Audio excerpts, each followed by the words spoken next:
ಕೊಪ್ಪಳ ಜಿಲ್ಲೆ, ಕೊಪ್ಪಳ ತಾಲೂಕಿನ ಅಳವಂಡಿ ಸಿದ್ದೇಶ್ವರ ಮಠದ ಪೀಠಾಧ್ಯಕ್ಷರಾಗಿರುವಂಥ ನಾವು ಷಟಸ್ಥಲ ಬ್ರಹ್ಮ ಮರುಳಾರಾಧ್ಯ ಶಿವಾಚಾರ್ಯ ಸ್ವಾಮಿಗಳು ಮುಂಡರಗಿ ಹೂವಿನಹಡಗಲಿ ತಾಲೂಕು ಜಂಟಿ ರೈಲ್ವೆ ಹೋರಾಟ ಸಮಿತಿಯ ಅಧ್ಯಕ್ಷರಾಗಿರುವಂಥ ಬಸವರಾಜ್ ದೇಸಾಯಿ ಅವರು 18-20 ವರ್ಷಗಳಿಂದ ಈ ಭಾಗಕ್ಕೆ ರೈಲ್ವೆ ಸಂಚಾರದ ಕುರಿತಾಗಿ ಹೋರಾಟವನ್ನು ಮಾಡ್ತಾ ಬರ್ತಾ ಇರುವಂಥದ್ದು ಈಗಾಗಲೇ ಎಲ್ಲರಿಗೂ ತಿಳಿದಿರುವಂಥ ವಿಚಾರ. ವಿಶೇಷವಾಗಿ ನಮ್ಮ ರೈಲ್ವೆ ಸಂಚಾರದಿಂದ ಈ ಭಾಗದ ಜನರಿಗೆ ವ್ಯವಹಾರ, ವ್ಯಾಪಾರ, ಉದ್ಯೋಗ, ಕೃಷಿ ಕ್ಷೇತ್ರ ಆಗಿರ್ಬೋದು, ಇನ್ನೂ ಅನೇಕ ಕ್ಷೇತ್ರಗಳಲ್ಲಿ ಅಭಿವೃದ್ಧಿಯನ್ನು ಹೊಂದಲಿಕ್ಕೆ ಸಾಧ್ಯ ಆಗ್ತದೆ.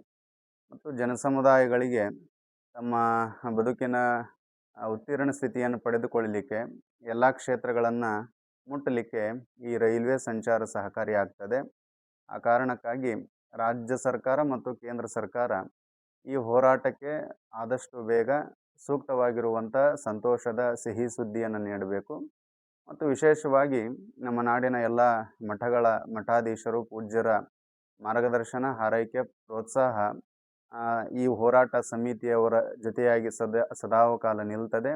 ಆದಷ್ಟು ಬೇಗ ರೈಲ್ವೆ ಸಂಚಾರವನ್ನು ನಮ್ಮ ಮುಂಡರಗಿ, ಹೂವಿನಹಡಗಲಿ ಮತ್ತು ಗದಗ ಈ ಭಾಗಕ್ಕೆ ಇನ್ನೂ ಒಂದು ವಿಶೇಷ ಏನು ಅಂತಂದರೆ, ಈ ರೈಲ್ವೆ ಸಂಚಾರದಿಂದ ನಮ್ಮ ಅಳವಂಡಿ ಭಾಗ ಮತ್ತು ಅಳವಂಡಿ ಸುತ್ತಮುತ್ತಲು ಇರುವಂಥ ಎಲ್ಲ ಹಳ್ಳಿಗಳ ಜನರಿಗೆ ಸಂಚಾರದ ಒಂದು ವ್ಯವಸ್ಥೆ ಆಗ್ತದೆ.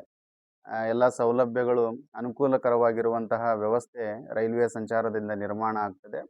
ಆ ಕಾರಣಕ್ಕಾಗಿ ರೈಲ್ವೆ ಸಂಚಾರದ ಒಂದು ಹೋರಾಟಕ್ಕೆ ತೀವ್ರಗತಿಯಲ್ಲಿ ಸಂತೋಷದ ಒಂದು ದಿನವನ್ನು, ಆ ಕ್ಷಣವನ್ನು ಕೇಂದ್ರ ಸರ್ಕಾರ ಮತ್ತು ರಾಜ್ಯ ಸರ್ಕಾರ ಬಸವರಾಜ್ ದೇಸಾಯಿ ಅವರ ಈ ಹೋರಾಟಕ್ಕೆ ನೀಡಬೇಕು ಎನ್ನುವಂತಹ ಒಂದು ವಿಶೇಷವಾಗಿರುವ ಸೂಚನೆಯನ್ನು ಈ ಸಂದರ್ಭದಲ್ಲಿ ಮಾಡ್ತಾ ಇದ್ದೀವಿ.